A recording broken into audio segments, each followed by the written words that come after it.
So 70% of இன்டர்வியூவில் இந்த கேள்வியை கட்டாயமாக கேட்குறாங்க.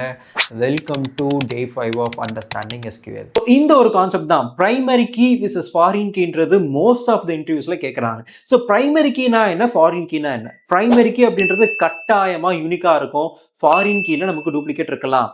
ஸோ இந்த வார்த்தைகளுக்கான அர்த்தத்தை பார்ப்போம். ஃபாரின் கீன்னு சொல்கிறோம். ஃபாரின்னா என்ன? வேற ஒரு நாட்டில் இருந்து இங்கே வந்தவங்க நம்ம ஃபாரினர்னு சொல்கிறோம். அதே மாதிரி ஃபாரின் கீன்றது வேற ஒரு டேபிளோட கீயை கொண்டு வந்து நம்ம இங்கே வைக்கிறோம்னா that will be consider as a foreign key.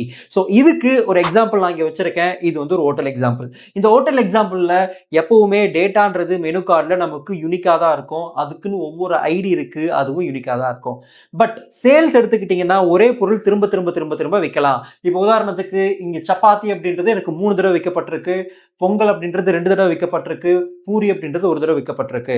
ரைட்டா? ஸோ இது பிரைமரி கீ, இது ஃபாரின் கீ. பிரைமரி கீ யூனிக்காக இருக்கும், ஃபாரின் கீ நமக்கு டூப்ளிகேட்டாக இருக்கும். ஏன்னா சேல்ஸில் ஒரு பொருள் திரும்ப திரும்ப திரும்ப வைக்கலாம் அப்படின்றத பார்க்குறோம்.